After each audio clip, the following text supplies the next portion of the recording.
మదనపల్లి విషయంలో ఇదొక క్రైమ్ స్టోరీగానే అందరూ మాట్లాడుకుంటున్నారు. అంటే అలేఖ్య ఏం చెప్పింది? చెప్పినాక ఏం జరిగింది? ఆ అమ్మాయిని చంపేశాక ఆ అమ్మాయి నాలికని ఎవరు కోశారు? చెల్లెని వీళ్ళందరూ కలిసి ఎట్లా చంపారు? ఇప్పుడు ఆ తల్లి పద్మజ ఆవిడ ఎట్లా బిహేవ్ చేస్తుంది?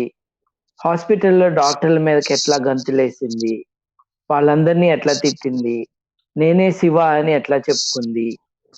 అట్లాగే ఆవిడకి ఆస్తి ఏదో వచ్చిందని, దాని గురించి చర్చ. ఇదే మాట్లాడుతున్నారు అందరూ. ఇది ఇట్ ఈస్ అన్ ఇండికేషన్ నా దృష్టిలో. ఈ సమాజం మూఢనమ్మకాల లో ఎంత కూరుకుపోయి ఉందంటే, ఆ క్రైమ్ సీన్‌కి వెళ్ళిన పోలీస్ ఆఫీసర్ గారు అక్కడ దండం పెట్టుకున్నాడు. విజువల్స్ మనకు కనిపిస్తూ ఉన్నాయి. రిపోర్టింగ్ చేసే రిపోర్టర్లు అలేఖ్య కొన్ని ప్రయోగాలు చేసింది అని చెప్తున్నారు. అంటే ఒక కుక్కని చంపి దానికి మళ్ళీ ప్రాణం పోశాను అని ఆ అమ్మాయి అబద్ధం చెప్పింది అని చెప్పాల్సింది పోయి, ఆ అమ్మాయి పునర్జన్మ మీద ప్రయోగాలు చేస్తూ ఉంది అని చెప్తున్నారు. అంటే దీంట్లో విడ్డూరము, ఘోరము ఏది కూడా కనపడకుండా ఈ కథలు మాట్లాడుకుంటూ ఉన్నారు రిపోర్టర్స్ గాని, మిగతా అనలిస్టులు కానీ. బాలసుబ్రహ్మణ్యం గారు మనం వేసుకోవాల్సిన ప్రశ్న వేశారు. అసలు ఈ సమస్యకి మూలాలెక్కడున్నాయి? ఎక్కడి నుంచి ఆరంభమైంది? ఎందుకు ఇలా ప్రవర్తించారు వీళ్ళు అని. ఆ కోణంలో మనం చూసుకుంటే కొన్ని వేల సంవత్సరాల పాటు మనం భారతీయ సంస్కృతను, భారతీయ నమ్మకాల సిస్టమ్ ఆఫ్ బిలీఫ్‌ను మనం చూస్తే చచ్చిపోయిన వ్యక్తి మళ్ళీ పుట్టే అవకాశం ఉండే నమ్మకాలు విస్తృతంగా ఉన్నాయండి. అంటే ఒక మనిషి చచ్చిపోతే మళ్ళీ పుట్టొచ్చు. అసల శవానికే మళ్ళీ ప్రాణం వచ్చేస్తది. అసలు ఈటన్నిటికంటే గొప్పగా పరకాయ ప్రవేశం గూడా మనం చేయొచ్చు. పురాణాల్లో అవే ఉన్నాయి. కొంతమంది చారిత్రక పురుషుల కథల్లో గూడా ఇటువంటి కథలే ఉన్నాయి. అంటే ఇదొక ఆర్డినరీ థింగ్ అయిపోయింది. చచ్చిపోయిన మనిషి మళ్ళీ పుడతాడు. లేదు సరిగ్గా ప్రార్థన చేస్తేనో, సరిగ్గా ఆ తంత్ర విద్యలన్నీ మనం నేర్చుకుంటేనో మళ్ళీ ప్రాణం వచ్చేస్తుంది అని. కొంతమంది మిత్రులకి గుర్తే ఉంటుంది. 10 ఏళ్ళు సరిగ్గా 10 ఏళ్ల క్రితం శాంభవి అనే అమ్మాయిని ఎలాగైనా సరే స్కూలుకి పంపించాలి అని హ్యూమన్ రైట్స్ కమిషన్ నుంచి ఆర్డర్ తీసుకొచ్చుకున్నాం. మనందరం కలిసి పనిచేసి. ఎందుకు ఆ ఆర్డర్ అవసరం ఎందుకొచ్చింది అనంటే, నోబెల్ ప్రైజ్ చంకలో పెట్టుకొని తిరిగే దలైలామా తన చిన్నప్పటి మిత్రుడు టిబెట్‌లో ఉన్న ఒక పిల్లవాడు మంక్ పెద్దవాడై చనిపోయి, ఆ చనిపోయిన వ్యక్తే శాంభవిగా దక్షిణ భారతదేశంలో మనకు కనిపించిన శాంభవిగా పుట్టాడు అని దలైలామా ప్రమోట్ చేశాడు. ఈ అబద్ధాన్ని, ఈ మోసాన్ని బయటపెట్టడానికి దాదాపు 2 ఏళ్ళు మనందరం కలిసి కృషి చేశాము. గవర్నమెంటు ఒక కమిషన్‌ని వేసి నిజంగా ఈ శాంభవి అనే అమ్మాయికి ప్రత్యేకమైన శక్తులున్నాయా అని ఎగ్జామిన్ చేయించే పరిస్థితి తీసుకొచ్చాము. చేసి ఆ అమ్మాయికి అట్లాంటి ప్రత్యేక శక్తులేం లేవు. 6, 7 ఏళ్ల వయసులో ఉండే పిల్లల్లాగానే ఉంది అని చెప్పాల్సొచ్చింది. ఈ ఇన్ఫర్మేషన్ రాకముందు దాదాపు 2 ఏళ్ల పాటు ఊదరగొడుతూ మన దేశం యొక్క ప్రతిష్టని నాశనం చేస్తూ మీడియా ఛానెల్స్ రిపోర్ట్ చేసినాయి. మత సంస్థలు గూడా పునర్జన్మని నమ్మే మతానికి చెందిన సంస్థలన్నీ కూడా ఆ పాప పేరుతో జరుగుతున్న ఫ్రాడ్‌ని అబ్జెక్ట్ చేయకుండా చూస్తూ ఉన్నారు. నేను అనుకోవటం కొంచెం మనకి ఛాలెంజే కానీ నేను కొంచెం ఆప్టిమిస్టిక్‌గానే చూస్తాను. మనం లేకపోతే ఇది ఇంకెక్కడికో దిగజారిపోయి వెళ్ళిపోయి ఉండేది. మనం ఉన్నాం కాబట్టే ఈ మేరకు సొసైటీ ఈస్ గోయింగ్ ఆన్. మనం లేకపోతే మదనపల్లిలో లాంటి సంఘటనలు, హైదరాబాద్‌లో, సికింద్రాబాద్‌లో నరబలి ఇవ్వటానికి పిల్లల్ని కిడ్నాప్ చేయటము, బాణామతి పేరుతో, చేతబడి పేరుతో, చిల్లంగి పేరుతో మనుషుల్ని చంపటము, ఇవన్నీ ఇప్పటి లెవెల్ కంటే ఎన్నో రెట్లు ఎక్కువగా పైకి వెళ్తుందేమో అన్న భయం కూడా నాకుంది. మనం ఉన్నాం కాబట్టే ఇంకా డిటీరియరేట్ కాకుండా ఉంది సార్. ఇప్పుడు మ మదనపల్లిలో హత్యలు చేసిన తల్లిదండ్రులిద్దరికీ మానసిక స్థితి బాలేదు అని చెప్పారు. అట్లాగే విక్టిమ్స్ ఇద్దరి మానసిక స్థితి కూడా బాలేదని మనకి అర్థమవుతుంది. ఇదొక వింత కుటుంబం. ఒక సూసైడ్ ప్యాక్ట్‌లో ఉన్నారు. మీరు నన్ను చంపేయండి.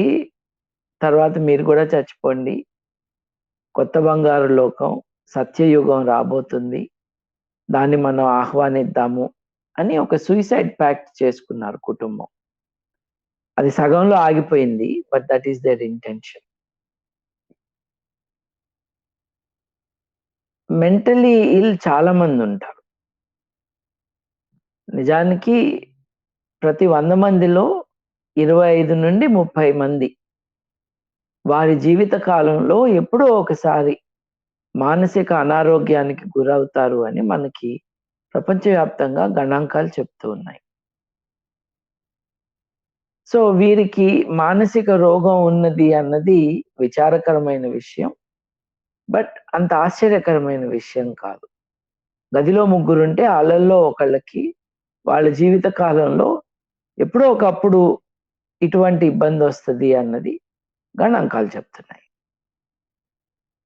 ఇకపోతే ఇంతమంది 100లో 30 మందికి ఇటువంటి జబ్బులు గాని, అనారోగ్యం గాని, మానసిక సమతుల్యత కోల్పోవటం గాని జరుగుతుంటే వాళ్ళందరూ హత్య చేయట్లేదు. వీళ్ళెందుకు చేశారు? వీళ్ళెందుకు చేశారంటే వీళ్ళు కొన్ని విషయాలు నమ్ముతున్నారు కాబట్టి చేశారు. ఏమిటి వీళ్ళు నమ్ముతున్నది? ఎక్కడి నుంచి ఈ నమ్మకాలొచ్చినాయి అన్నది మనం ప్రశ్నించుకోకుండా ఉంటే నేనిందాక అన్నట్టుగా క్రైమ్ స్టోరీ లాగానే రిపోర్టింగ్ జరుగుతది. ఒక ఇండివిడ్యువల్ క్రైమ్ లాగా. కానీ నిజానికి ఇదొక సోషల్ క్రైమ్. విస్తృతంగా ఈ నమ్మకాలకి బాధితులుగా సమాజంలో చాలా మందున్నారు. ఇప్పుడు ఆత్మ, పునర్జన్మ అన్న నమ్మకాలు ఉన్నంత కాలము you can be sure that these things will continue to happen. దాని గురించి మాట్లాడాలి. ఆత్మలు లేవు అని చెప్పాలి. చచ్చిపోయిన వ్యక్తి మళ్ళీ ప్రాణం పోసుకోవటం అనేది జరగదు అని గట్టిగా చెప్పాలి. ఎంత గట్టిగా చెప్పాలంటే తెల్లవారుజామున నుంచి సాయంత్రం వరకు టీవీ ఛానెల్స్‌లో ఊదరగొడుతున్న ప్రవచనకారుల గొంతు కంటే ఎక్కువగా మనది వినిపించేటట్టుగా చేయాలి. వాళ్ళని ఛాలెంజ్ చేయాలి. వాళ్ళని నిరూపించమని అడగాలి. నువ్వు చెప్తున్నది నిజమైతే చూపించు అని. లేకపోతే నోరు మూసుకోమని మనం గట్టిగా దబాయించే పరిస్థితి తీసుకురావాలి. జ్యోతిష్యుల దగ్గర నుండి రంగురాళ్ళ దాకా, న్యూమరాలజిస్టుల దగ్గర నుండి తాయెత్తుల దాకా, ప్రవచనకారులు వచ్చి మనకి ఆధ్యాత్మికత పేరుతో చెప్తున్న చెత్తవాగుడు, ఇవన్నీ కూడా ప్రజల్ని ఇన్‌ఫ్లూయెన్స్ చేస్తున్నాయి. మూలాలక్కడున్నాయి. మూలాలక్కడున్నాయి కాబట్టి వాటిని మనం అడ్రెస్ చేయాల్సిందే. అది చేయకుండా మనం ఇంకెక్కడికి ఎళ్ళలేం. ఇప్పుడు ఆ వింత కుటుంబం, నాయుడు, పద్మజల కుటుంబం. నలుగురు స్వాములు గాని, బాబాలని కానీ, వాళ్ళని ఏమైనా అనండి, గురువులని అనండి. వారి భావాలతో ఇన్‌ఫ్లూయెన్స్ అయ్యి ఉన్నారు. ఒకటి సాయిబాబా. సాయిబాబా అనే వ్యక్తి చనిపోయినాక మళ్ళీ పుట్టాడు. ఆ వ్యక్తిని నేనే అని చెప్పుకున్నాడు సత్యనారాయణ రాజు పుట్టపర్తిలో. సత్యనారాయణ రాజు బతికుండగానే కర్నూలులో ఇంకొక వ్యక్తి వచ్చి, నేను సాయిబాబా అంశంతో ఉన్నవాడిని అన్నాడు. పుట్టపర్తి ఆయన జుట్టు స్టైల్ ఈయన పెట్టుకున్నాడు. ఇదంతా జరుగుతూ ఉన్నప్పుడు జపాన్ దేశస్థుడు అసలు సాయిబాబాని నేనే అని రంగంలో దిగాడు. హైదరాబాద్‌కి వచ్చాడు. అనంతపూర్ వెళ్ళాడు. పుట్టపర్తికి వెళ్ళాడు. ఆయన్ని మళ్ళీ ఆయన దేశానికి పంపించేశారు. ఎర్లీ 90స్‌లో అది జరిగింది. ఆయనెక్కడో మహారాష్ట్రలో చచ్చిపోవటం ఏంటి? ఆ వ్యక్తినే నేను అని పుట్టపర్తిలో ఒకాయన చెప్పటం ఏంటి? అబ్బెబ్బే! ఆయన గాదు మళ్ళీ పుట్టింది నేను అని కర్నూలులో చెప్పటం ఏంటి? జపాన్‌లో చెప్పటం ఏంటి? అదొక నమ్మకం కారణంగా జరుగుతా. మెహర్ బాబాని కూడా నమ్ముతారు ఈ కుటుంబం అని మనకు తెలుస్తా ఉంది. మెహర్ బాబా అనే ఆయన ఒక పార్సీ కుటుంబంలో పుట్టాడు. మెహర్ బాబా ఆయన పేరు కాదు. ఆయన పెట్టుకున్న పేరు. వీళ్ళందరూ ఏంటో పేర్లు మార్చుకుంటారు. తను ప్రవక్తలు, అవతారాలు అన్నవి ఎక్కువ మాట్లాడుతూ, ఒకప్పుడు నేను రాముడిని, తర్వాత నేను యేసుప్రభువుని, ఇప్పుడు నేను మెహర్ బాబాని. నేను అవతారం ఎత్తాను అని చెప్పాడు. తనేమి మహిమలు చేస్తున్నట్టుగా మనకి ఎక్కువగా తెలీదు కానీ, దేవుని అంశతోనే నేను పుట్టాను. నేను దేవుణ్ణి అని కూడా చెప్పాడు. దేవదూతలు, ప్రవక్తలు ఎన్నో విషయాలు, మంచి విషయాలు ప్రజలకి చెప్తున్నారు. కానీ వాళ్ళు వినట్లేదు. కాబట్టి నేను మాట్లాడటం మానేస్తాను అని 44 ఏళ్ల పాటు తను చనిపోయే ఆఖరి నిమిషం వరకు ఆయన మౌన దీక్షలో ఉన్నాడు. కానీ నేనే దేవుణ్ణి అని చెప్పుకుంటున్న ఈయనకి 2 చాలా ఘోరమైన రోడ్డు ప్రమాదాలు జరిగి, చివరి దశలో అంటే రెండోసారి ఇది యాక్సిడెంట్ అయినాక ఆయన మంచం మించి లేచే పరిస్థితి కూడా లేదు. అటువంటి వ్యక్తి చనిపోతున్నప్పుడు ఆయన ఆల్ఫాబెట్ బోర్డ్‌తో తనకు ఉన్న ప్రత్యేకమైన సంజ్ఞలతో కమ్యూనికేట్ చేయటం చేసేవాడు. నేనే దేవుణ్ణి అన్న విషయం మటుకు మర్చిపోవద్దు అన్నాడాయన. అవే ఆయన ఆఖరి మాటలు. మెహర్ బాబా నేనే దేవుడు అంటే ఒప్పుకుంటున్న వాళ్ళే, పద్మజ నేనే శివ అంటే ఒప్పుకోవట్లేదు. Just let us remember that. వాళ్ళు నమ్మిన మూడో వ్యక్తి అమెరికాలో హత్యా ప్రయత్నం నేరం యొక్క ఆరోపణలని ఎదుర్కొని ఆ దేశం నుండి అక్కడ ఉన్న లా ఎన్ఫోర్స్‌మెంట్‌తో ఒప్పందాలు చేసుకొని అమెరికా నుండి పారిపోయి తిరిగి భారతదేశానికొచ్చిన, పుట్టినప్పుడు రజనీష్‌గా, తర్వాత ఆచార్య రజనీష్‌గా అంటే ప్రొఫెసర్ రజనీష్‌గా, ఆ తర్వాత భగవాన్ రజనీష్‌గా, చివరికి ఓషోగా బతికిన వ్యక్తి. ఈయనేం చెప్పాడంటే, ఒకప్పుడు నేను బోధిసత్వుడితో తిరిగేవాడిని. నేను 700 ఏళ్ల తర్వాత మళ్ళీ ఇప్పుడు పునర్జన్మ పొంది రజనీషు, చివరికి ఓషోగా ఉన్నా. నేనైతే ఇక మళ్ళీ పుట్టను అని ఆయన చెప్పాడు. నాలుగో వ్యక్తి వీళ్ళు నమ్మింది, తన భార్య ఎంతో మంది చూస్తూ ఉండగా 30 ఏళ్ళు నిండలేదనుకుంటా ఆవిడకి. 7 ఏళ్ల బిడ్డ ఉన్న తన భార్య అందరి ముందు కళ్ళు మూసుకొని మహాసమాధిలోకెళ్ళిపోయింది. అంటే చనిపోయింది. ఐచ్ఛిక మరణం. కానీ మహాసమాధి అని పిలుస్తున్నారు. అలా జరిగింది అని చెప్పి 2043 కల్లా నేను కూడా ఐచ్ఛిక మరణం పొందుతాను. నేనేముంది ఊరికే కళ్ళు మూసుకొని ఇలా అంటే వెళ్ళిపోతాను అని చెప్పి బాగా చదువుకున్న చాలా మందిని మభ్యపెడుతూ ప్రతి అపార్ట్మెంట్ కాంప్లెక్స్‌లో మల్టీ లెవెల్ మార్కెటింగ్ లాగా వాళ్ళ ట్రైనింగ్ ప్రోగ్రామ్స్‌ని ప్రమోట్ చేయించుకుంటూ ఒక ఎంపైర్ నడుపుతున్న జగదీష్ వాసుదేవ్ అనే ఆయనని జగదీష్ వాసుదేవ్ అంటాడు, తంత్రా లేనిది ఆధ్యాత్మికత లేదు.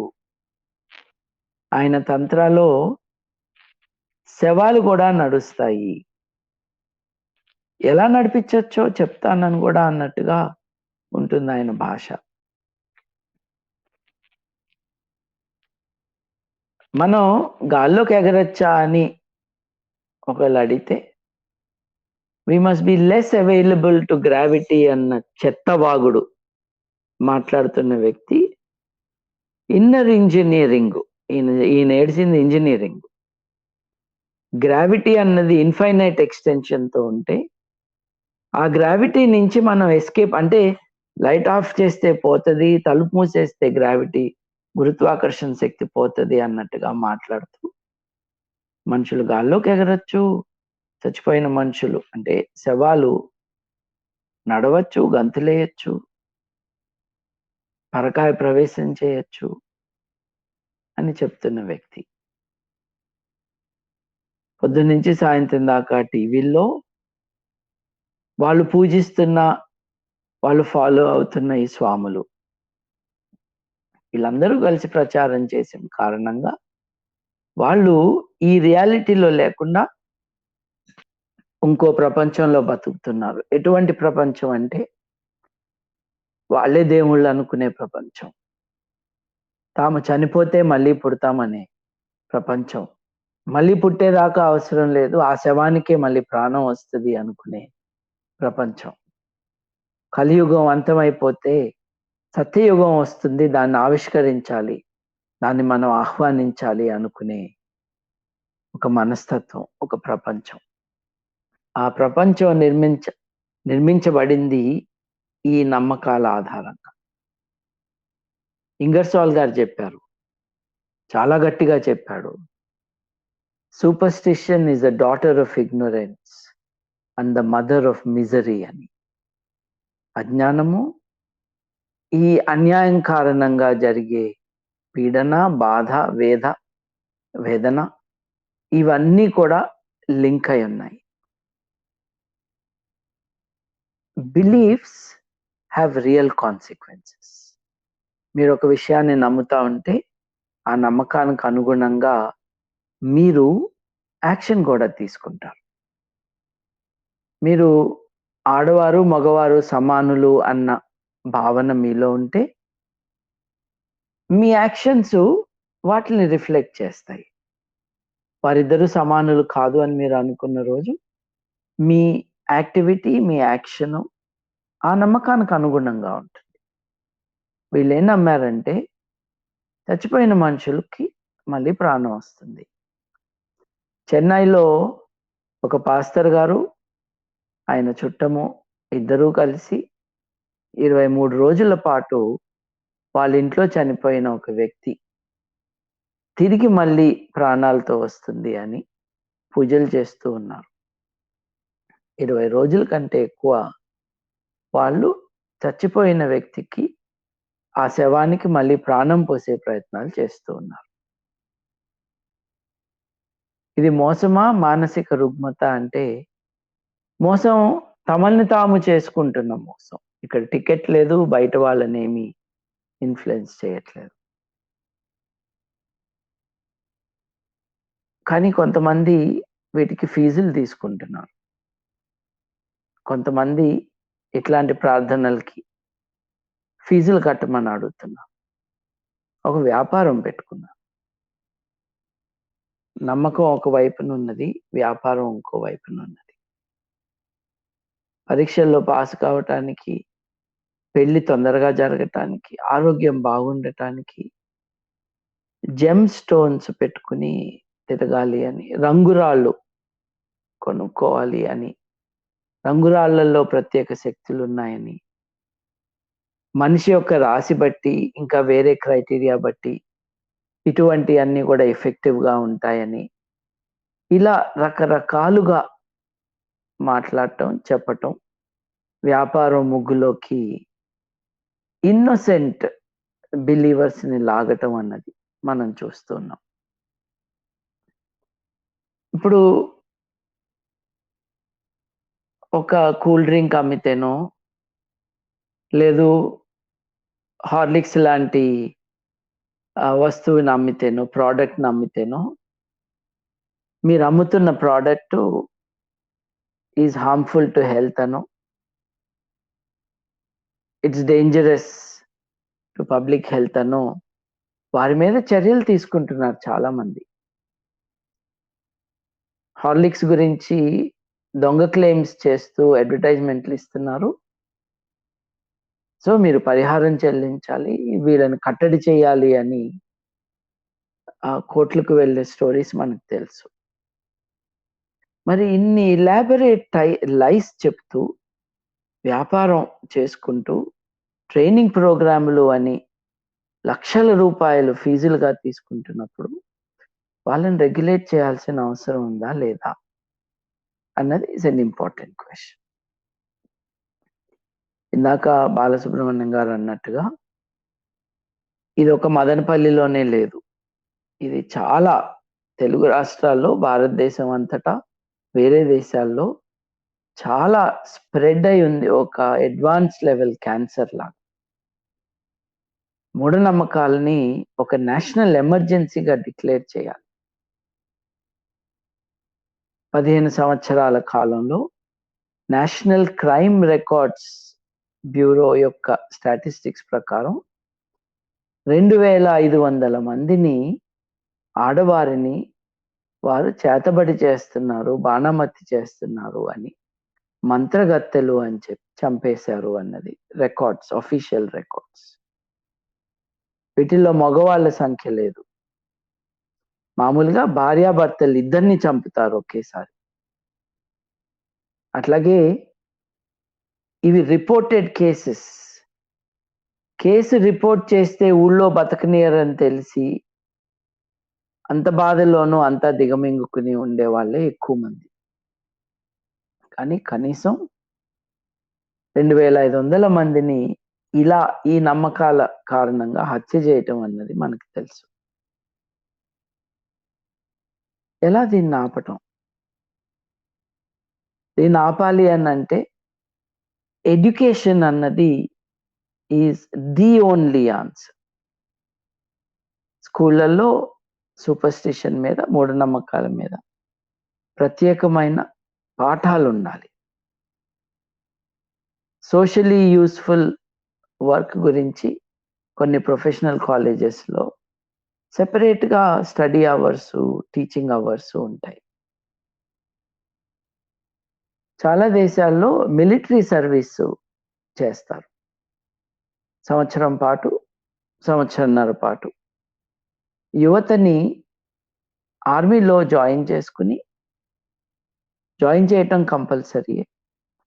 సంవత్సరన్నర తర్వాత దేశం బట్టి వాళ్ళని మళ్ళీ పంపించేస్తారు, వాళ్ళ స్టడీస్ వాళ్ళు చేసుకోవచ్చు.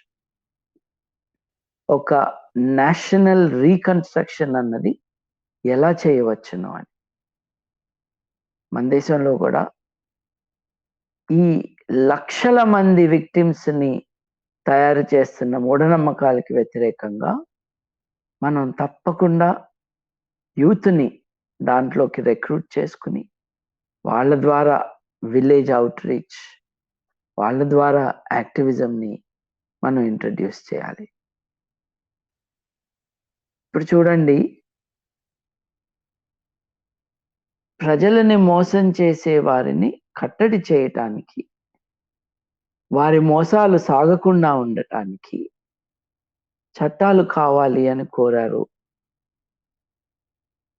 డాక్టర్ డబోల్కర్ లాంటి వారు, నరేంద్ర డబోల్కర్ లాంటి వారు. ఇమీడియట్లీ ఈయన మన మతానికి వ్యతిరేకి, ఈయన మన మతాన్ని నాశనం చేయటానికి విదేశాల నుండి డబ్బులు తెచ్చుకుంటున్నాడు అని ఆయన గురించి ఒక ద్వేషపూరితమైన వాతావరణం సృష్టించారు ఈ దుండగీలు. తర్వాత డాబోల్కర్ గారు క్లారిటీ ఇచ్చారు, మేము మీ నమ్మకాల గురించి మాట్లాడట్లేదు, మీ నమ్మకాల ఆధారంగా మిమ్మల్ని ఎక్స్‌ప్లాయిట్ చేస్తున్న వారిని, మిమ్మల్ని మీకు నష్టం కలిగిస్తున్న వారిని కట్టడి చేయటానికి చట్టం కోరుతున్నాము అని. ఇవన్నీ కూడా మనం ఈ చట్టం పరిధిలో we can achieve it. It's a wonderful draft for a law in Telangana and in Andhra Pradesh, and it should be done. మదనపల్లిలో కేసు సాల్వ్ అయినా కాకపోయినా ఇటువంటి కేసులు వేరే చాలా వస్తాయి. ఢిల్లీలో 11 మంది దేవుడి దగ్గరికి వెళ్దామని ఆత్మహత్య చేసుకున్నారు. 1970s ఎండ్లో జోన్స్ టౌన్, గయానా దేశంలో జోన్స్ టౌన్ నగరంలో 990 మంది ఆత్మహత్య చేసుకున్నారు వాళ్ళ నాయకుడు కోరినందుకు. So belief has consequences, superstition has consequences. While we cannot regulate your belief or your superstition, you can at least create the possibility of you not being exploited because of your beliefs and views. అది సాధించుకోవటానికి మనకి మూఢనమ్మకాలకి వ్యతిరేకంగా చట్టం కావాలి. In creating that protection for the ordinary person, and I hope we can get more people to understand the importance of living a superstition-free life, because that can mean a happy life as well.